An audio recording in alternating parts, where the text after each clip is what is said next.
Pada pembahasan kali ini kita akan lanjut di bab 2 tentang kinematika partikel.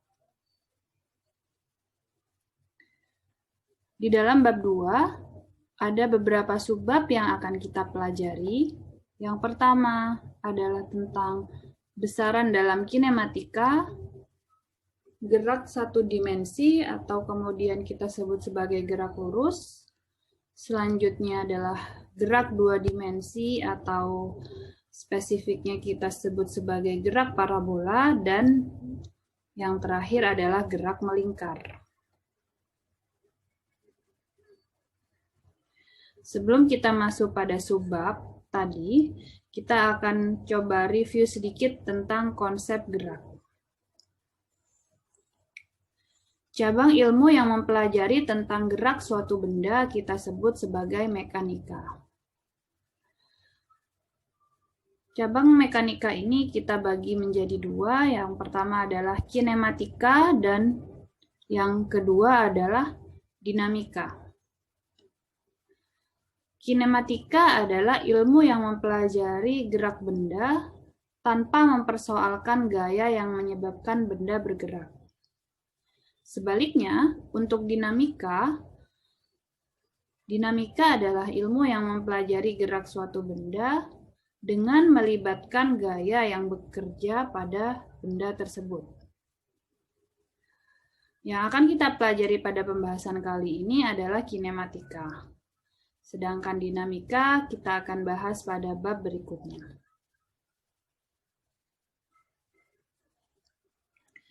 Kita akan review tentang apa definisi suatu benda itu bisa kita sebut sebagai benda yang bergerak. Saya ambil contoh, di sini adalah ada seorang anak, sebut saja namanya Susi, yang bergerak naik sepeda. Kita sebut suatu benda bergerak itu jika terjadi perubahan jarak antara pengamat dan benda yang diamati. Jadi dalam hal ini misalnya ada seorang pengamat yang diam di sini. Kemudian pengamat ini melihat Susi yang sedang bergerak bersama sepedanya mendekati si pengamat yang diam tadi. Maka pengamat tadi melihat Susi dalam keadaan bergerak. Karena nantinya akan ada perubahan jarak antara pengamat dengan Susi beserta sepedanya. Nah, dalam hal ini gerakan suatu benda kita bisa bagi menjadi tiga. Yang pertama adalah gerak translasi, yang kedua adalah gerak rotasi, kemudian kombinasi antara gerak translasi dan rotasi yang kita sebut sebagai gerak menggelinding. Nah, dalam pembahasan ini kita akan fokus hanya pada gerak translasi atau gerak lurus saja. Dalam contoh ini, contoh gerak translasinya adalah badan sepeda dan Susi. Atau contoh lain, gerak translasi itu terjadi pada lemari yang didorong, kapal yang berlayar, dan gelas jatuh. Itu adalah beberapa contoh gerak translasi.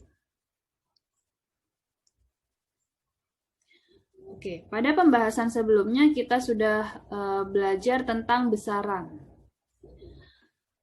Akan ada beberapa besaran vektor yang kita akan banyak gunakan dalam membahas kinematika.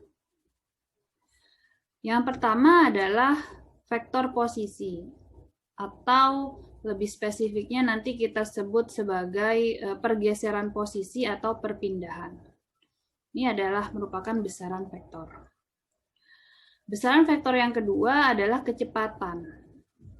Kita tahu kecepatan adalah besaran vektor yang mempunyai nilai dan arah.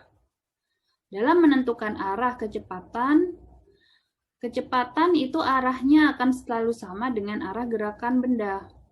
Misal dalam hal ini mobil. Mobil bergerak ke kanan dengan kecepatan v. Maka kecepatan atau arah kecepatannya juga ke kanan karena mobilnya bergerak ke kanan. Besaran vektor yang ketiga adalah percepatan. Percepatan akan ada jika terjadi perubahan kecepatan setiap saat. Baik itu perubahan besar dan atau arah kecepatan. Jika keduanya berubah, maka ada percepatan. Demikian juga jika hanya salah satu komponennya saja yang berubah. Misalnya arahnya saja yang berubah tapi besarnya tetap, maka tetap akan ada percepatan. Misalnya nanti pada gerak melingkar beraturan. Pada gerak melingkar beraturan yang akan kita bahas di akhir subbab 2, nilainya tetap, tetapi nanti arah dari suatu benda yang bergerak melingkar beraturan akan berubah.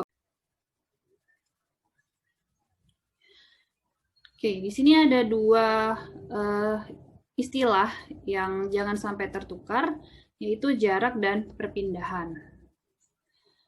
Dalam gambar ini ada dua lintasan, lintasan lurus dan lintasan melengkung. Pada lintasan lurus, yang kita sebut jarak itu adalah panjang garis lurus AB.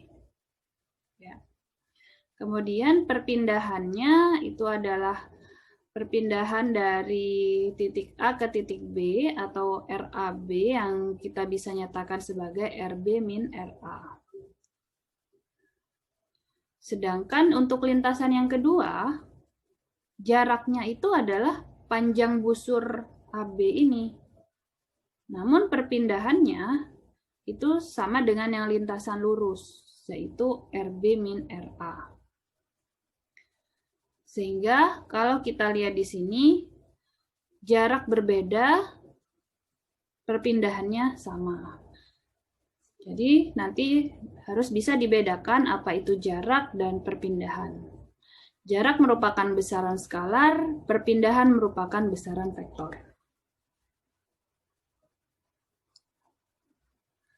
Nah, ini adalah tentang konsep percepatan. Ada istilah percepatan dan ada istilah perlambatan. Kapan kita sebut suatu benda mengalami percepatan, kapan kita sebut suatu benda mengalami perlambatan. Konsepnya, saat benda mengalami percepatan, akan ada peningkatan nilai kecepatan setiap saat. Saya ambil contoh yang pertama, percepatan dulu ya, yang kedua ini. Jadi saat ini saya ambil contoh saat bola jatuh ke bawah. Kita tinjau gerak benda yang bergerak secara vertikal. Dia jatuh. Maka saat jatuh, kecepatannya ke arah bawah. Di mana semakin bertambah T-nya, kecepatannya akan semakin besar. Nah, dengan adanya kecepatan yang semakin besar itu kita sebut dia gerak yang dipercepat. Nah, untuk menentukan arah percepatannya, saat benda bergerak dipercepat, itu kita bisa gambarkan bahwa arah percepatannya itu searah dengan arah kecepatan. Jadi dipercepat itu konsepnya adalah arah percepatannya searah dengan kecepatan. Ya, jadi kalau kalian ingat, kalau benda vertikal itu kan percepatannya adalah percepatan gravitasi yang arahnya selalu ke bawah. Nah, sebaliknya, suatu benda dia mengalami perlambatan atau bergerak diperlambat. Kita tahu misalnya di sini contohnya adalah bola yang dilempar ke atas. Saat bola dilempar ke atas, seiring berjalannya waktu, dia semakin ke atas, kecepatannya akan semakin berkurang. Jadi ada pengurangan nilai kecepatan setiap waktu, itu berarti dia bergerak diperlambat. Nah, saat benda bergerak diperlambat, maka arah percepatannya, arah A-nya maksud saya, arah A-nya itu berlawanan dengan arah kecepatan. Jadi itu konsepnya. Saat diperlambat, maka arah A berlawanan dengan kecepatan, sedangkan saat dipercepat, arah A searah dengan kecepatan. Kita akan masuk pada gerak lurus. Di sini ada beberapa bagian yang akan kita bahas, yaitu gerak lurus jika V-nya konstan, kita sebut sebagai gerak lurus beraturan. Dan yang kedua, jika V-nya tidak konstan. Saya sudah sebutkan tadi, jika V-nya tidak konstan, maka akan ada percepatan. Maka bagaimana nanti jika percepatannya konstan, yang kita sebut sebagai gerak lurus berubah beraturan, dan bagaimana jika percepatannya tidak konstan. Yang jadi headline kita adalah untuk gerak lurus beraturan dan gerak lurus berubah beraturan.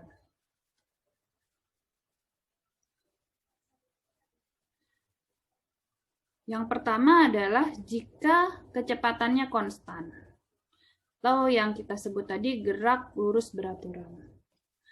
Misal sebuah mobil bergerak dari posisi awal A ke posisi akhir B.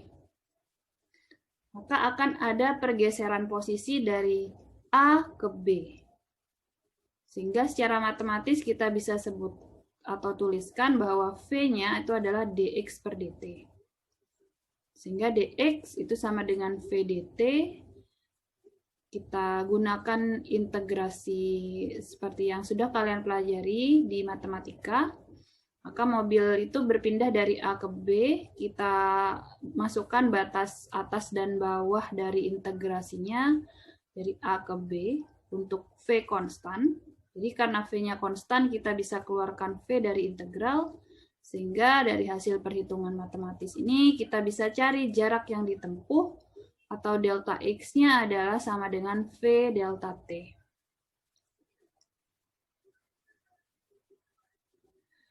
Nah, yang kedua, jika A-nya konstan.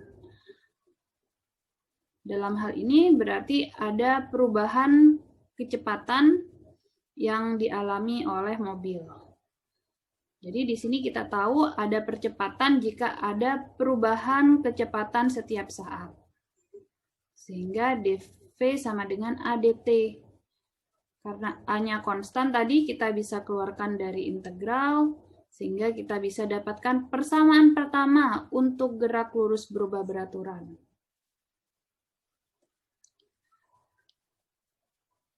Berikutnya, untuk mencari posisi setiap saat pada suatu benda yang bergerak lurus berubah beraturan, kita bisa cari dengan V sama dengan dx per dt. Sehingga kita bisa tulis bahwa dx sama dengan V dt. Nah, V tadi kita sudah punya dari persamaan 1 bahwa V itu adalah VA plus AT. Sehingga dengan cara integral kita bisa dapatkan persamaan kedua untuk gerak lurus berubah beraturan. Dan yang terakhir, dengan mengkombinasikan persamaan pertama tadi, yang ini tadi, dengan persamaan kedua, yang ini, kita bisa dapatkan persamaan ketiga untuk gerak lurus berubah beraturan. Silakan di sini nanti kalian coba buktikan bagaimana mendapatkan persamaan yang ketiga ini.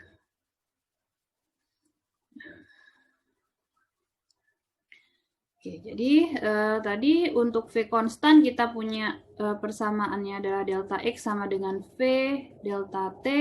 Sedangkan untuk gerak lurus dengan A yang konstan, kita punya 3 persamaan ini yang perlu kalian ingat.